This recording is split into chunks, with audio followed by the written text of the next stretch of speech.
that's so much better. Those lights were brutal. They come from the dishonest press? Where? Oh, don't turn them on. Forget it. Better, right? Something that would embarrass any speaker, and I've been up at podiums, if the lights go out and you're in the dark, that's kind of tough to deal with. But he turns it in the crowd. I'm going to show you the next moment. The excitement builds as he leads people in a chant that's literally about nothing. I won't pay the rent, so we get better lighting, and we don't pay the rent, right? Right? No, get those lights off. Off! Turn them off. They're too bright. Turn them off. Turn them off. Let's go. Ready? Turn off the lights. Turn off the lights. Turn off the lights. Turn them off.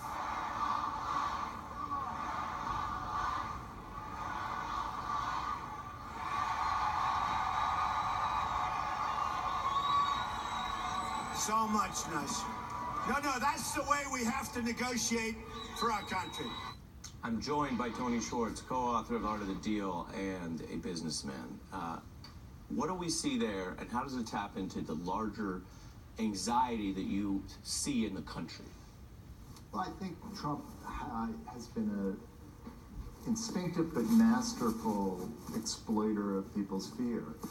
And the thing about fear, which I think is the dominant emotion in our country right now, and I mean this for Trump supporters as I do for Trump opponents, the problem with fear, or the value of fear, if you're somebody who's trying to exploit it, is that it shuts down the prefrontal cortex. Right, and on that point, let me show one more thing. Take a look at this.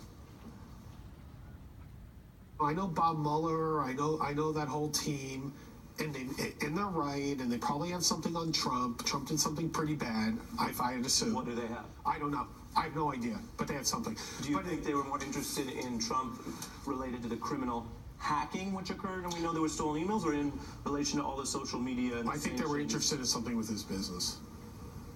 That was an interesting moment from someone who worked for Trump about his business and his exposure, but it goes to, I think, partly a nexus of the fear you're talking about. So, again, with you analyzing this larger picture, you said fear is dominant right now. What do you mean? I mean that fear, that we're living in a world where you take this rise of authoritarianism, you get climate change, you get the nuclear threat, you get companies that are dealing with being disrupted in ways that really threaten their future. You get artificial intelligence, which threatens everybody's jobs, and it's a pretty fearful atmosphere. And what happens with fear is that it essentially shuts down the prefrontal cortex. So here's the way it works, because it's physiological. You prompt the fear, you feel a threat. Trump was incredibly good at making people feel that anxiety. And the first thing that happens is your vision narrows to the threat itself. So actually what that means practically is you stop seeing the big picture. Then you keep getting more fear. What happens is the prefrontal cortex completely shuts down, so you no longer can think and reflect. All you can do is react.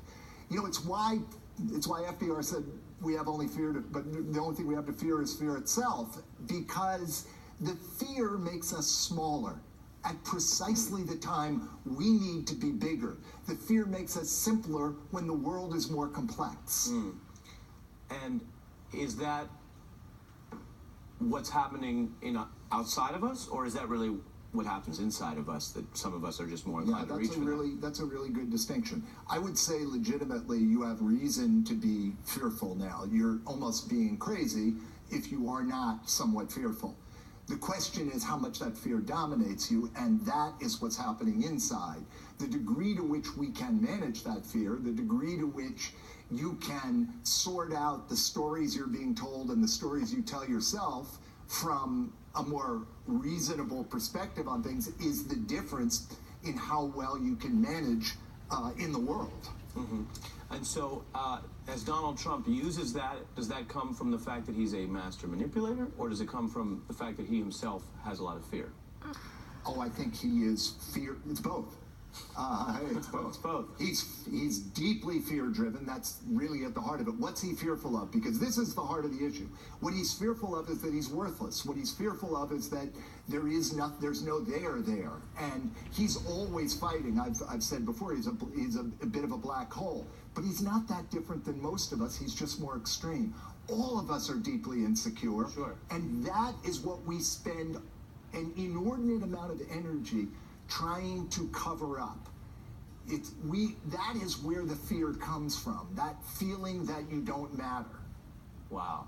So briefly, do you think he's the president with the worst case of imposter syndrome in history?